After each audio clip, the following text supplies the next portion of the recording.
Envision a time when racism was at its worst, like the evil history of flooding black towns, but a safe haven existed for black people in the form of a thriving black community.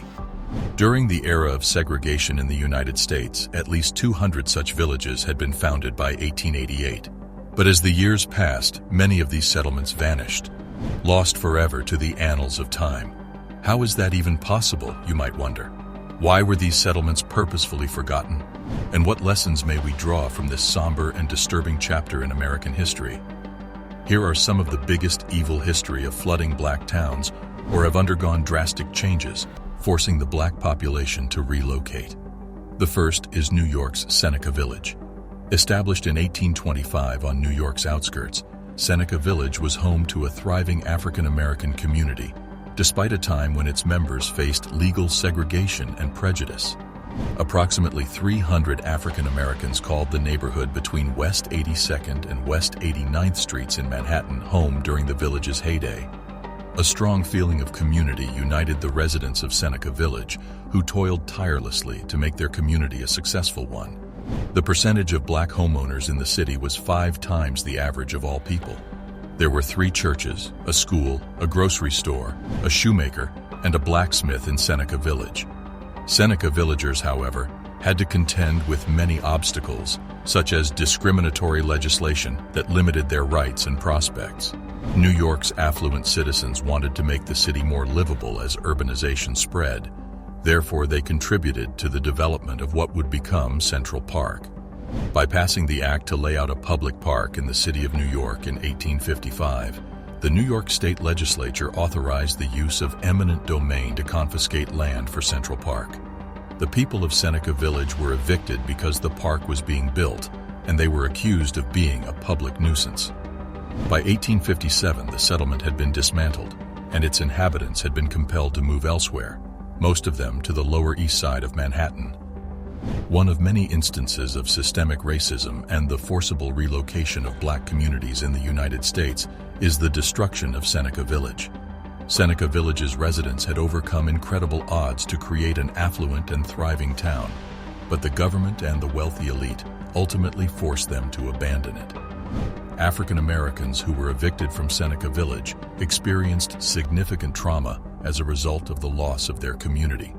A commemorative plaque installed in 2001 is all that remains of the once thriving Seneca Village. The tragedy of Seneca Village represents the numerous thriving black neighborhoods that have been destroyed by prejudice and systematic racism in the United States. This may seem terrible, but for many African Americans in Alabama, it pales in comparison to what they experienced not long ago. First, we'd want to debut a new feature we're calling the Black Business Spotlight. The promotion and empowerment of black-owned businesses is an integral part of our goal. Alabama's Kuala Jew Lake Martin in Alabama is a popular tourist spot thanks to its picture-perfect clarity, abundance of water sports, and breathtaking sunsets. The lake, however, has a murky past of which few are aware. Kuala Jew, a thriving African-American hamlet created in the late 19th century, lying in ruins beneath the placid waters of Lake Martin. John Benson, a freed slave who bought thousands of acres in Alabama and distributed it to other African-American families, founded the town of Kuala Jew. Having a black-owned railway and the Kuala Jew Academic and Industrial Institute both contributed to the city's growth and prosperity. African-American pupils benefited from the school's academic and vocational programs. Generations of African-American pupils were prepared for a society that was often unwelcoming by attending this institution. The prosperity of Kuala Jew did not last long. In the 1920s, the community began to collapse due to the increasing influence of the Ku Klux Klan and the scarcity of employment prospects for African Americans. The 1950s saw the demise of the formerly flourishing neighborhood. The Alabama Power Company bought the entire area in the 1960s with the intention of constructing a hydroelectric dam, which is what ultimately resulted in the formation of Lake Martin. The death of Kuala Jew shook the black community in Alabama to its core.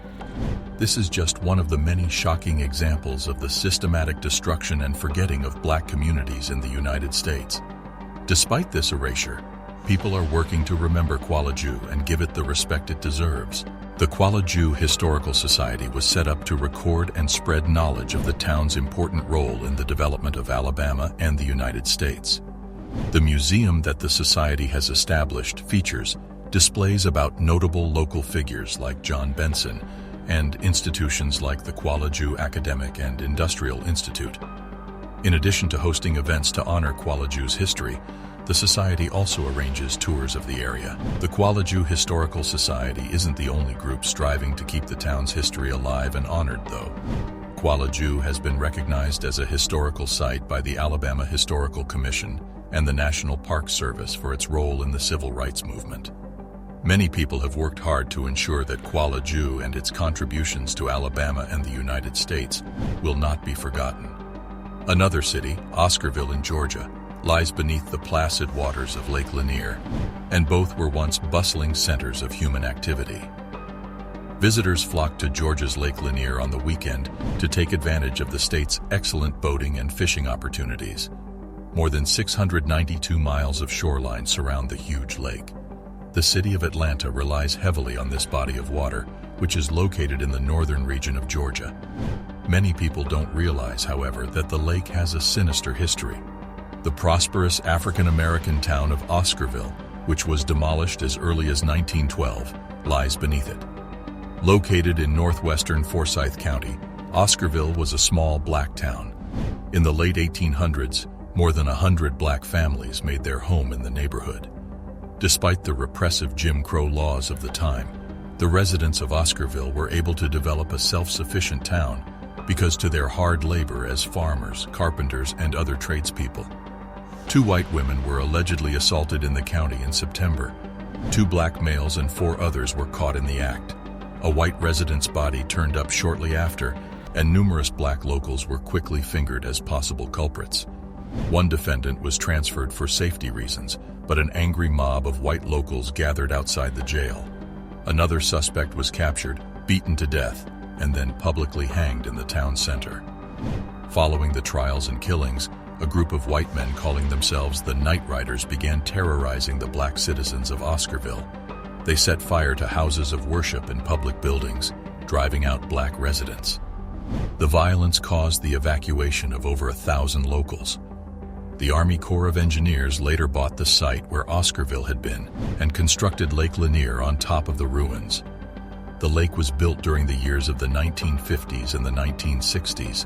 The lake's transformation into a recreational hotspot and significant generator of hydroelectric power has made it an important part of the local economy.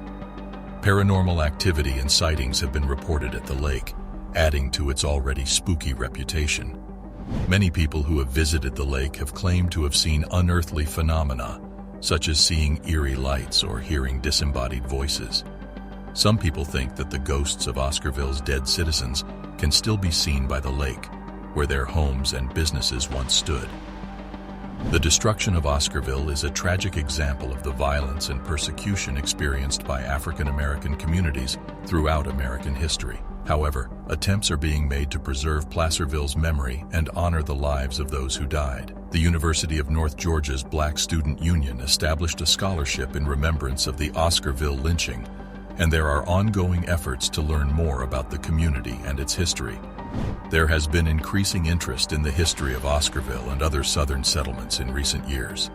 Organizations such as the Georgia Trust for Historic Preservation have worked to research and lobby for the preservation of Georgia's black communities.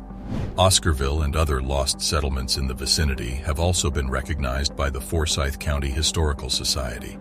Despite efforts to preserve Oscarville's memory, the history of the village is virtually unknown to the general public. Many visitors to Lake Lanier are unaware of the history beneath the surface of the water. But it doesn't stop there. Vanport, Oregon is another place that is now submerged. During World War I, the United States manufacturing and industrial sectors experienced an unparalleled surge to support the war effort. During this time, shipyard industries expanded rapidly, becoming critical in the production of warships and military supplies. One of the shipyards was in Vanport, Oregon, which swiftly grew to become the state's second largest city. These things are insane, yet there is so much history that they want you to learn about.